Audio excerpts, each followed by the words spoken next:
როცა პრეზიდენტი გასულ თვეში ნატოს სამიტიდან, რომელიც თურქეთში გაიმართა, გაემგზავრა, თვითმფრინავი, რომელშიც მსოფლიომ დაინახა, რომ ის ავიდა, მის გარეშე აფრინდა. აშშ-ის პრეზიდენტი დონალდ ტრამპი სპეციალური სატვირთო მანქანის ძარაში გადაჰყავთ, რათა ირანის მხრიდან შესაძლო თავდასხმისგან დაიცვან.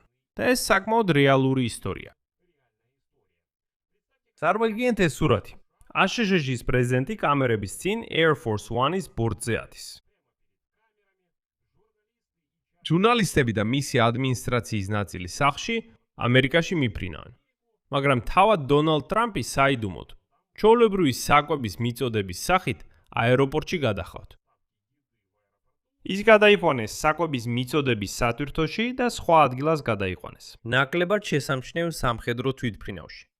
ნამდვილი Air Force One-ი იმ დროს უბრალოდ სათქუარა იყო ირანელებისთვის. აირას წერდა Washington Post-ი დონალდ ტრამპის თურქეთზე ნატოს სამიტის შემდეგ, ივლისის დასაწყისში. და ამის მიზეზი საიდუმლოა. არის რეალური საფრთხე ირანის მხრიდან თავდასხმის მცდელობისა, რაზეც ისრაელის დაზვერვამ გააფრთხილა. მაგრამ როგორც აღმოჩნდა, ეს მხოლოდ ისტორიის დასაწყისია. ამ გამოშვებაში დეტალურად გავაანალიზებთ თელ ამბავს. როგორ მოიცა დონალდ ტრამპი ამ საკითხში, ამას საინტერესო ვიდეოს საშუალებით გაჩვენეთ, რადგან კამერები ყველაფერს აფიქსირებენ. საიდან გაჩნდა ეს საფრთხე და როგორ გამოიყურება აშშ-ის პრეზიდენტის დაცვა თუნდაც გოლფის მოედანზე. მცირე სპოილერს გაიგეთებთ. საერო თავდაცვის სისტემა და სპეციალური რადარები იცავენ პრეზიდენტ ტრამპს, როცა ის გოლფს თამაშობს. ჩემი სახელია ალექსეი პიჩი. მოდით ერთად განვიხილოთ ეს თითქმის დეტექტიური ისტორია. შეიძლება ითქვას შეთქმულების ისტორია. მაგრამ სანამ დავიწყებთ, გთხოვთ გამოიწეროთ ეს YouTube არხი. ჩვენ მივიწევთ 300,000 გამომწერის ნიშნულისკენ. ამიტომ მადლიერი ვიქნები თითოეული თქვენი გამოწერისთვის. მეგობრებო, სწორედ ეხლა, თუ არ გეცქენებათ, გთხოვთ გადაამოწმეთ ამ ვიდეოს ქვეშ გამოწერილი გაქვთ თუ არა ეს YouTube არხი. შეიძლება დიდი ხანია უყურებთ ჩვენს ვიდეოებს, მაგრამ ჯერ კიდევ არ დაგიჭერიათ გამოწერის რილაკი. თუ გამოიწერეთ, დიდი მადლობა ამისთვის. Большое. რამდენიმე მცდელობის შემდეგ დონალდ ტრამპის გუნდში ისინი კიდევ უფრო სერიოზულად მიუდგნენ პრეზიდენტის საკითხს. 8 ივლისს, ანუ ცოტა მეტი ვიდრე 1 თვის წინ, დონალდ ტრამპი თურქეთში იყო, ანკარაში, ნატოს სამიტზე. ის იქ ახალი Boeing 747-8 გაფრინდა, რომელიც მას ხატარმა 2025 წელს გადასცა. და შემდეგ ივლისის დასაწყისში ტრამპი და მისი მთელი გუნდი ტრაბახობდნენ, რომ ბოლოს და ბოლოს Boeing ყატარი გაახსენდათ, დაიცვეს და ეხლა ის შეიძლება გამოყენებული იქნას როგორც ამერიკის პრეზიდენტის ნომერ პირველი თვითმფრინავი. და ბოლოს ტრამპს შეუძლია ამ ახალი ყატარისგან მიღებული Boeing-ით ღიად იფრინოს. მაგრამ ისევ შეერთებულ შტატებში ტრამპს მოულოდნელად უთხრეს, რომ იქ არის ყატარის თვითმფრინავი. და ამიტომ მას უნდა დაუბრუნდეს თავის ძველ საპრეზიდენტო თვითმფრინავს, Air Force One-ს. და ტრამპმაც მაშინ თქვა. ამის შესახებ სოციალურ ქსელში, რომ ანკარაში გაფრინდა ახალ Boeing 747-8, გაფრინდა ძველ საპრეზიდენტო თვითმფრინავით, Air Force One-ით. და ასე, ქსელში ყველაზე საინტერესო ვიდეო, თუ როგორ გაფრინდა დონალდ ტრამპი ანკარიდან ნატოს სამიტის დასრულების შემდეგ ივლისის დასაწყისში, იში, იმავე Air Force One-ით. Washington Post-ის ინფორმაციით, ტრამპი კამერების წინ ავიდა ძველ Air Force One-ში, კიბეზე ხელის დაკმეზე ხელის დაკნევით. შემდეგ კი თვითმფრინავის მეორე მხარეს მდებარე კარიდან აეროპორტის კვების მომსახურების სატვირთო მანქანაში გადავიდა. შემდეგ კი ის პატარა სამხედრო თვითმფრინავთან მიიყვანა. თავდაცვის მინისტრი Pete Hegseth-ი გავრცელებული ინფორმაციით მასთან ერთად გაფრინდა, თუმცა ცალკე ავიდა ბორტზე, რათა ფრენა ჩვეულებრივად გამოჩენილიყო. New York Times-მა აშშ-ის მაღალი რანგის ოფიციალურ პირზე დაყრდნობით დაადასტურა ეს ოპერაცია. ასე რომ კამერების წინ დონალდ ტრამპი, რომელიც მაშინ ანკარაში იმყოფებოდა, მართლაც ავიდა ძველი ლურჯ თეთრი Boeing 747-ის კიბეზე, რომელსაც აშშ-ის პრეზიდენტები მრავალი წლის განმავლობაში იყენებდნენ. თუმცა დაფრენდა სულ რამდენიმე წუთში, მან რამდენიმე თანაშემწესთან ერთად დაუნჩნევლად გადაინაცვლა სამხედრო სატრანსპორტო თვითმფრინავ Boeing C-32A-ზე, რომელიც ბევრად პატარა და ნაკლებად შესამჩნევია. ამისთვის Washington Post-ის წყაროების მიხედვით გამოიყენა აეროპორტის საკვები მომსახურების სატვირთო, ზუსტად ის, რომელიც ჩვეულებრივ ფრენამდე საკვებსა და მარაგებს აწვდის. აეროპორტის კადრებში აშკარად ჩანს, რომ ერთ მხარეს Air Force One-ის გვერდით ჩვეულებრივი ტრაპია, რომელზეც დონალდ ტრამპი ავიდა ყველას თვალწინ. ხოლო მეორე მხარეს იგივე საკვების ატვირთვა, რომის მეშვეობითაც პრეზიდენტი გაიყვანეს. გათხოვა გაამართლა. ჟურნალისტები, რომლებიც პრეზიდენტის ესკადრილიასთან ერთად მიფრინავდნენ. თეთრი სახლის ზოგიერთი თანამშრომელი აბსოლუტურად დარწმუნებული იყო, რომ დონალდ ტრამპი იმავე თვითმფრინავში იყო. სინამდვილეში ის თავის ოფისში იყო, ხოლო ისინი მიფრინავდნენ და ფიქრობდნენ, რომ ტრამპი სადღაც ახლოს იყო. ანუ შეიძლებოდა გაჟონილიყო ინფორმაცია, რომ ის იქ არ იყო. ყველა მართლა ფიქრობდა, რომ ის იქ იყო. ამერიკელმა ოფიციალურმა პირმა, რომელიც ამ ოპერაციას იცნობდა, პირდაპირ დაასახელა, რაც იყო. ძველი Air Force One გამოიყენეს როგორც სადგური. თეთრი სახლის კომუნიკაციების დირექტორმა ჩუნგმა დაადასტურა ეს ამბავი Washington Post-ში. შემდეგ მოხვდება მისი ციტატა. როგორც პრეზიდენტმა აღნიშნა, ამერიკას ბევრი მტერი ხავს, რომლებიც მას მუდმივად საფრთხეში ამყოფებენ. და ჩვენ ვიყენებთ ყველა საშუალებას, რაც გვაქვს ამ საფრთხეების გასანეიტრალებლად. ასე დააკომენტარა მან ეს ამბავი ტრამპის ევაკუაციასთან დაკავშირებით. დიდ ბრიტანეთში ჩასვლის შემდეგ ტრამპი კვლავ, როგორც არასდროს, გამოჩნდა კამერების წინ. უკვე Air Force One-ის გვერდით. შემდეგ ის უსაფრთხოდ გაფრინდა სახლში. ზოგადად ყველაფერი ისე გამოიყურებოდა, თითქოს მან უბრალოდ ბრიტანეთში გაფრინდა. ტრამპი იმავე Air Force One-ზე იყო, თუმცა თვითმფრინავში არ ყოფილა. რეალურად ტრამპი იქ არ ყოფილა. მოდით ვისაუბროთ, საიდან გაჩნდა ეს საფრთხე? რის გამოც მთელი სპეციალური ოპერაცია ჩატარდა დონალდ ტრამპის ევაკუაციისთვის. Wall Street Journal-ის ინფორმაციით, ისრაელმა ამერიკის ხელისუფლებას გადასცა დაზვერვის ინფორმაცია დონალდ ტრამპის მკვლელობის გეგმაზე, ნატოს სამდის დროს თურქეთში. გარდა ამისა, ვაშინგტონშიც კი ეს ინფორმაცია დამაჯერებლად არ მიიჩნიეს, მაგრამ Washington Post-ის ინფორმაციით საიდუმოს შესახებ. ევაკუაცია საბოლოოდ განხორციელდა მას შემდეგ, რაც მიიღეს ინფორმაცია ირანიდან მომდინარე რეალური საფრთხის შესახებ.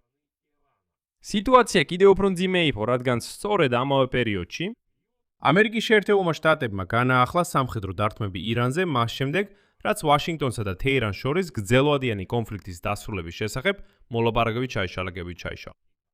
და თავად თურქეთი, სადაც ნატოს სამიტი ტარდება, როგორც იცით, უშუალოდ ესაზღვრება ირანს, რაც დამატებით ზრდიდა მოგზაურობის ორგანიზატორებისთვის რისკის შეფასებას.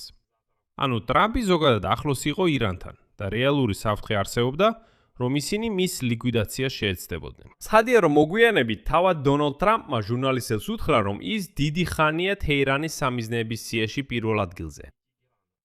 და კიდევ უფრო ადრე, ამ საფრთხეზე კომენტარის გაკეთებისას New York Post-თან მან პირდაპირ თქვა, ციტატა: მათი სიის წევრი ვიყავი. აი რასთანაც გვაქვს საქმე. ერთადერთი ისაა, რომ მე დავტოვე ინსტრუქციები. თუ რამე მოხდება, უბრალოდ დაბომბონ ისინი ისეთ დონეზე, როგორიც არასდროს უნახავთ. ანუ ტრამპმა გააფრთხილა ირანი უპრეცედენტო საპასუხო დარტყმაზე, მისი სიკვდილის შემთხვევაში.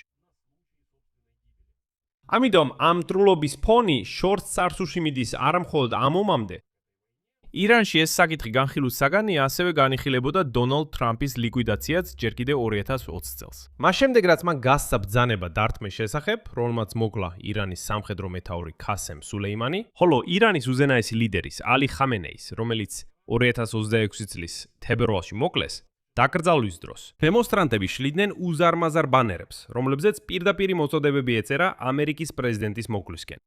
ამასთან მნიშვნელოვანია გვესმოდეს, რომ ირანის მხრიდან მომდინარე საფრთხე ერთადერთი არ არის, რასთანაც საიდუმლო სამსახურს უწევს გამკლავები. დონალდ ტრამპი უკვე ყოფილა მკვლელობის ცელობის სამიზნე წარსულშიც. მაგალითად, 2024 წლის 15 სექტემბერს მის გოლფ კლუბში, West Palm Beach-ში, საიდუმლო სამსახურის აგენტმა პერიმეტრის შემოწმებისას შეამჩნია შეიარაღებული ადამიანი ბუჩქებში.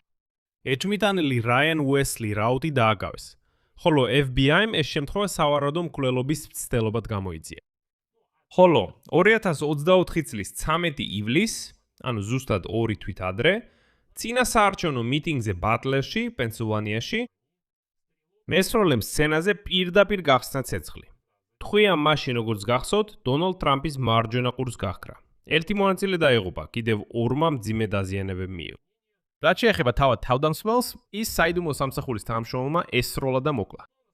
სინამდვილეში კი დონალდ ტრამპის ანკარიდან ევაკუაცია ივლისის დასაწყისში არ იყო უნიკალური შემთხვევა. ეს პირველი შემთხვევა არ არის. ამ მხრივ საინტერესოა ისტორიული პრეცედენტი მსგავსი მარშრუტის შენიხვის. და აი Washington Post-ი გვახსენებს, რომ ამერიკელი პრეზიდენტები ადრეც მიმართავდნენ მსგავს ზომებს.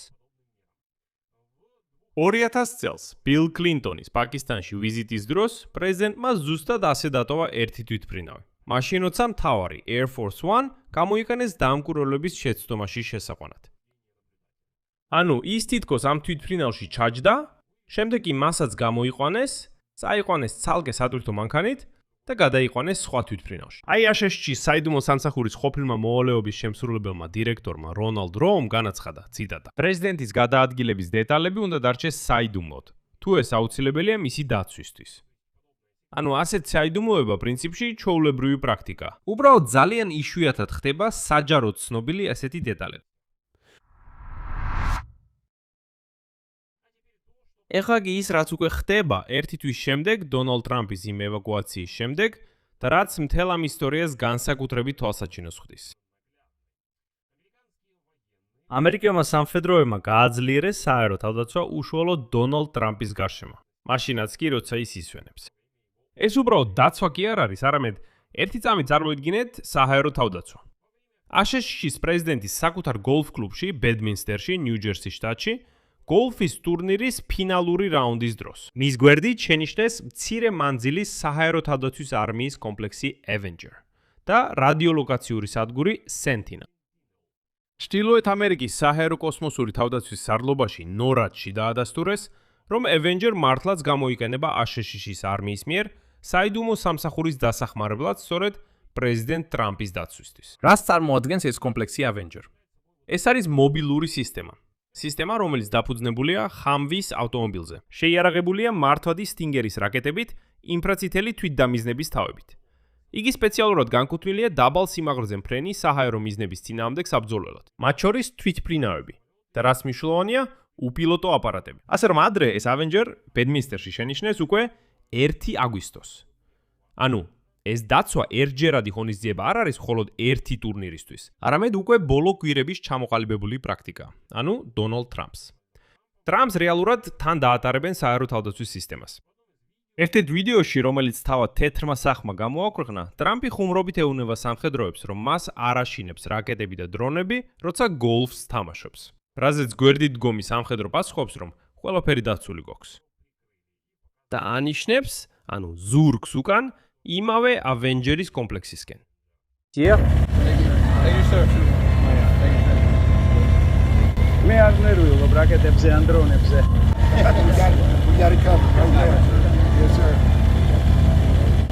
დიახ, ბატონო. ეს სინამდვილეში უბრალოდ დემონსტრაციული სიფრთხილის ზომა არ არის, არა. მაგრამ NORAD-მა უკვე გაავრცელა ინფორმაცია ორი მსუბუქი სამოქალაქო თვითმფრინავის გადაჭერის შესახებ, რომლემაც დაარღვიეს ფრენების დროებითი შეზღუდვის ზონა იმ რაიონში, სადაც დონალდ ტრამპი იმყოფებოდა. F-16 ტიპის გამანადგურებლებმა ორივე თვითმფრინავი შეზღუდული საერო სივრცის ფარგლებს გარეთ გააცილეს. ანუ სისტემა უბრალოდ ფორმალურად კი არ მუშაობს, არამედ რეალურ დარღვევებზე რეაგირებს ამჟამადვე. როცა დონალდ ტრამპი უბრალოდ გოლფს თამაშობს. ანუ უსაფრთხოების ზომები მართლაც მნიშვნელოვნად გამკაცრებულია. შედეგი. საიდუმლო ევაკუაცია თურქეთიდან საკოვი პროდუქტებით დატვირთული სატვირთოთი. წინასწარ დატოვებული ინსტრუქციები. დონალდ ტრამპის მიერ ირანზე საპასუხო დარტყმის შესახებ საკუთარი დაღუპვის შემთხვევაში. ათწლეულების მტრობამ ირანის რეჟიმთან სულეიმანის მკვლელობის დროიდან. საჯარო მოწოდებები მისი მკვლელობისკენ ხნის დაკრძალვაზე. და ახლა არმიის საზეინთო სარაკეტო კომპლექსები პირდაპირ დონალდ ტრამპის პირად რეზიდენციაში, გოლფის მინდორზეა განთავსებული. ეს ყველაფერი ერთ ხაზში იჯდება. საფრთხე, რომელიც ამერიკულმა დაზვერვამ იმდენად სერიოზულად მიიჩნია, რომ ნატოს სამიტზე სპეციალური ოპერაცია ჩაატარა სათღვარა თვითმფრინავით.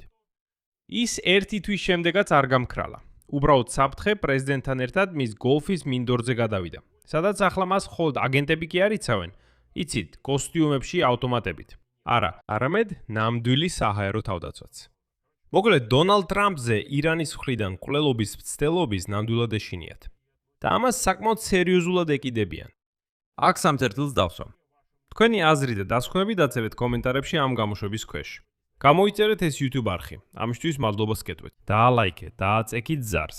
და თუ გსურთ ამ YouTube არხის მუშაობის მხარდაჭერა, ამის გაკეთება შეგიძლიათ ფინანსურად ნებისმიერი შემოწირულობით. Როგორც ხედავთ, ამ YouTube არხზე რეკლამა არ არის, ამიტომ მადლობელი ვიქნები ნებისმიერი თქვენი მხარდაჭერისთვის. როგორ გააკეთოთ ეს? ყველა ბმული და რეკვიზიტი მოცემულია ამ ვიდეოს აღწერაში. ან გამოიყენეთ სპონსორობის ფუნქცია YouTube-ზე და აწკაპუნეთ ამ ვიდეოს ქვემოთ მდებარე ღილაკზე დასპონსორება. მადლობელი ვიქნები. ეს ყველაფერი იყო. იზრუნეთ საკუთარ თავზე. ყველას დროებით.